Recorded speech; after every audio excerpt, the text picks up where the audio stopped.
The movie kicks off with a high-octane police chase. A gang has stolen a shipment of goods and is speeding away, evading two pursuing police cars. But the gang's vehicle, still in the lead, carries Jimmy, one of the crew, who hatches a daring plan. He launches a washing machine from the back of their van, crashing it into the pursuing police car and disabling it, allowing the gang to escape, for now. But their escape is short-lived. Another police unit spots the wreck and discovers Officer Vincent, the driver, injured by the makeshift projectile. Enraged and humiliated, Vincent vows revenge. Meanwhile, Walker is shopping for a Christmas gift for his young daughter. Outside the store, he calls his ex-wife, pleading to see his daughter on Christmas Eve. She refuses, claiming the girl will be asleep. Despite her reluctance, Walker tries to reason with her. Next, he rushes to meet his partner, Ellie, in an old building. She knocks on an apartment door, answered by a man, her informant's husband. It quickly becomes clear he's a drug addict. He denies calling the police. And when Ellie sees his wife, she's badly beaten. Realizing the domestic abuse, Ellie springs into action. When Walker arrives, he finds Ellie fighting the man and jumps in to help, wrapping up the mission so they can move on. Elsewhere, the gang that stole the truck waits for instructions. Once the green light comes from their crime boss, they haul the drug-laden bags into a room to meet the young kingpin, Suey. Suey is stunned that Charlie and Mia pulled it off, bringing the drugs as promised. He orders his right-hand man, Chung, out of the room. Outside, gang members John and Jimmy spot a suspicious vehicle. Men in masks sit inside. Just then, Chung receives a message. "Get out. Now." He bolts for the emergency exit. Mia sees him fleeing and gets a call from John, urging her and Charlie to escape. But it's too late. The masked men storm the place, gunning down everyone in sight. Back in a patrol car, Ellie tries to strike up a conversation with Detective Walker. He's cold, uninterested in small talk. Suddenly, they get a call about a nearby shooting. They arrive to find the blood-soaked scene, Charlie, Mia, and everyone else dead. Walker mentally reconstructs the event, deducing a brutal gang war unfolded here. Soon after, a fellow officer informs Walker that his friend, Quartz,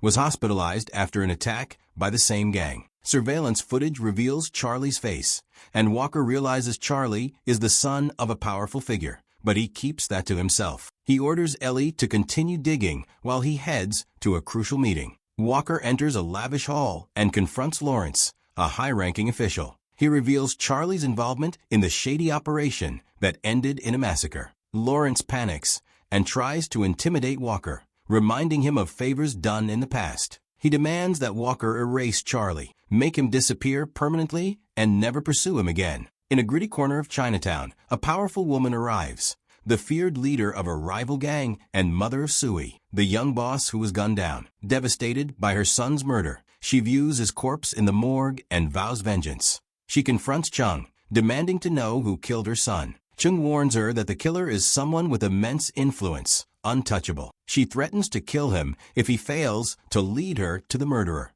The next day, Walker infiltrates Chinatown and kidnaps a local to lead him to a doctor who treats underworld figures. Coincidentally, one of the masked killers is being treated there. Walker bursts in, stopping the man from fleeing and interrogates him. The man denies everything, but Walker doesn't hold back, beating him until he confesses. He reveals that 3 masked men in hockey masks committed the massacre, but he can't identify them. Before leaving, Walker offers the doctor a deal. He'll pay for intel, but the doctor must remain anonymous. Later, a gang member grows suspicious of the doctor, accusing him of snitching to the police. Fearing betrayal, the doctor kills him. Walker visits the hospital where Quartz is being treated. Instead of a warm welcome, he's met with cold stares from old colleagues. Resentment hangs heavy. Vincent arrives and calms things down. He explains that Charlie is now a wanted fugitive, and the situation is spiraling. The police are under pressure, and the truth is more dangerous than anyone imagined. Back at the station, Vincent reminds everyone of the history they share with Lawrence. Years ago, they'd carried out numerous covert operations on Lawrence's behalf. But now, allowing his son to walk free after murdering one of their own, that was something they couldn't let slide. Walker leaves them and heads straight to Quartz's hospital room, where he finds Quartz's wife sitting by his side, trying to comfort her. Walker is taken aback when she tells him something shocking. While in a coma, Quartz mumbled about a past mission involving the five of them, something they all thought was buried. And now, it's coming back to haunt them. Walker starts to recall the events. They were raiding a drug lab, planning to steal everything inside. But a man walked in, an undercover cop. Walker jumped him and nearly finished the job, but hesitated, torn between killing him and calling for help. As the officer lay dying, they found surveillance gear on him. Vincent had no faith he'd survive, and if he did, he'd surely turn them all in. Walker begged Vincent to let him go, but Vincent made the call and executed the officer on the spot. Elsewhere, Mia and Charlie are hiding out in an abandoned factory owned by Mia's father, Raul. She pleads with Raul to help Charlie, but Raul initially refuses. Eventually, he agrees, not out of goodwill, but because he knows Charlie's wealthy father might be useful. He hands Mia a burner phone, promising to contact a man named Ali. Raul agrees to help get Charlie out, saying he'll call them later that night with passports. Back at the police station, Walker returns just as Ellie informs him she's uncovered something critical. She's identified the gang leader, Clarice, the mother of Sui, the young boss who was killed in the massacre. At that moment, their superior walks in and delivers a blow. Walker is being pulled off the case for failing to report Charlie's involvement. She assigns Ellie a new lead investigator. Later, Walker pulls Ellie aside and tells her the truth. Her new partner won't solve this. He'll find 2 bodies, declare the case closed, and call it a day. Walker convinces her to keep working with him. He asks about the girl caught on surveillance footage, and Ellie gives him her name and location. Meanwhile, Clarice's gang roams the city, hunting the man responsible for Sui's death, Lawrence. Sitting inside a car, Lawrence is prepared to flee the country, knowing Clarice won't rest until he's dead. Moments later, her assassins strike. They kill everyone in the vehicle, except Lawrence. One of them hands him a phone. Clarice is on the line, cold, calculated. "I'm Sui's mother," she says.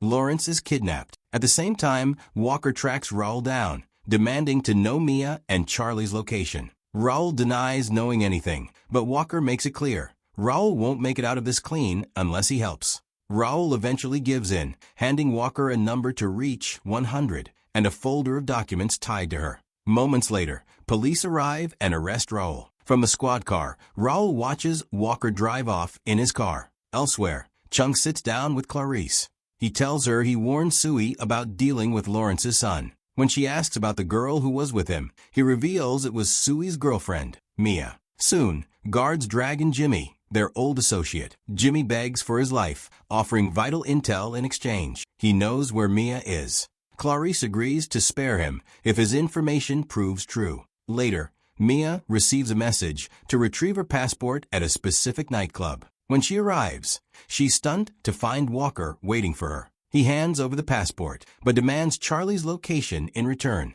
Mia refuses. Tension rises, words fly. Just then, Vincent's strike team storms the club. Seeing Walker, Vincent demands he hand over 100 immediately. Walker refuses. That's when it clicks. Vincent's team was behind the massacre at Sui's headquarters. Vincent tries to smooth things over, but it's too late. Clarice's assassins burst in. Chaos erupts.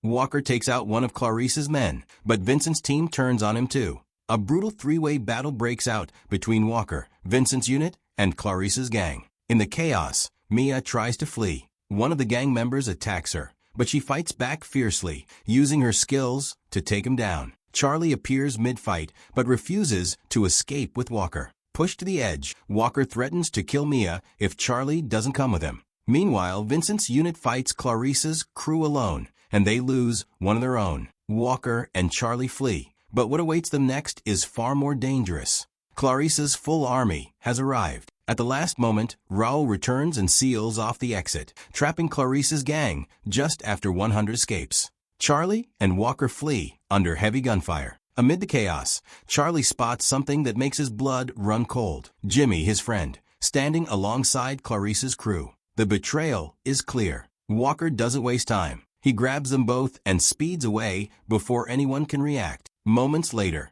the police arrive at the scene. Vincent and his right-hand man Gordon are still there, pretending they had merely been securing the perimeter. Meanwhile, Walker contacts Ellie, urgently informing her that Vincent and Gordon are deeply involved in everything. He reveals they were behind the truck chase, and were using it to smuggle the drugs. He tells her to rush to the hospital. If Quartz wakes up, he could expose everything. At the hospital, Chung receives a call from Vincent confirming that the drugs have been delivered. But Chung reveals that their buyer backed out, unwilling to touch the product due to all the heat. Vincent proposes a bold plan: distribute it in Chinatown. But doing so will expose their betrayal to Clarice. Clarice arrives at the hospital. While reviewing the security footage, she spots a suspicious man holding a gun and immediately triggers the alarm, hoping to warn those inside. But it's already too late. Chung is prepared. He begins killing anyone who crosses his path. When he reaches Quartz's room, he doesn't hesitate. He shoots him dead. Ellie bursts in, only to find Chung using Quartz's corpse as a shield. He threatens the police, then throws the body at them to make his escape. Ellie chases him relentlessly, manages to disarm him, and arrests him just before reinforcements arrive. Walker, now on the run, takes Charlie and Mia to an abandoned cabin he once inherited from his father. He calls Lawrence to let him know his son is safe. But the call doesn't go to Lawrence. Clarice has the phone. She hears everything, including their exact location. Walker immediately senses the danger. At the same time, Ellie tracks down Walker's wife, who tells her about the old cabin. Back in the shadows of the city, Chung meets with Vincent to finalize the deal. They're far from civilization, but Ellie is already there, gun drawn. She confronts them, revealing she knows everything and intends to bring them in. Meanwhile, at the cabin, Charlie and Mia prepare to flee, but it's too late. Clarice's men have surrounded the area and open fire. Walker fights to protect them. A ruthless female assassin bursts in and engages him in brutal hand-to-hand combat. The ceiling collapses on top of Walker. Thinking he's vulnerable, the assassin moves in for the kill. But Walker is ready. He unleashes a powerful weapon and takes her out just in time. Despite the fight, Clarice's men manage to capture Charlie and Mia. Lawrence arrives at the scene, only to find his son tied up, face to face with Clarice. She gives him a terrible choice: kill your son or kill the woman he loves. 100. Charlie, bloodied but defiant, pleads with his father. He says he loves her and can't lose anyone else. Just as the tension peaks, Ellie arrives, tossing the bag of drugs at Clarice's feet. She declares that Lawrence and Charlie are innocent. The real murderers of Clarice's son were Chung, Vincent, and their allies. Clarice turns to Chung. Why? Chung replies coldly, "Your son wasn't ready to lead. I was. You wouldn't see it, so I made my own path." A ferocious shootout erupts. Vincent and Chung fight back viciously. One of them seizes Ellie's gun and tries to shoot Charlie, but Lawrence throws himself in front of the bullet, taking the shot meant for his son. Walker joins the fight, providing cover. In the chaos, Chung grabs a weapon and shoots Clarice. She collapses in front of her stunned crew. Dying, Lawrence tells Charlie, "Take care, 100. Don't lose her like I lost everything else." Then he dies in his son's arms. Chung, badly wounded, tries to escape. Vincent snatches the drug bag and bolts toward a moving train. Walker sees him and gives chase. As Vincent climbs aboard, Walker opens fire, knocking him down. "Why are you doing this?" Vincent groans. "You gain nothing." Walker stares him down. "I'm settling old debts." Vincent reaches for a weapon, but Walker is faster. One shot. It's over. Afterward, Ellie offers Charlie and 100 a deal. Turn themselves in, and the government will protect them. But they refuse. They choose a clean slate, a new beginning, far away. As they leave, Ellie approaches Walker. He apologizes for everything and asks her to arrest him. And that is where our film ends. If you enjoyed this story, don't forget to subscribe, leave a comment, and let me know what you'd love to see next. Until the next video, take care. Clapperboard.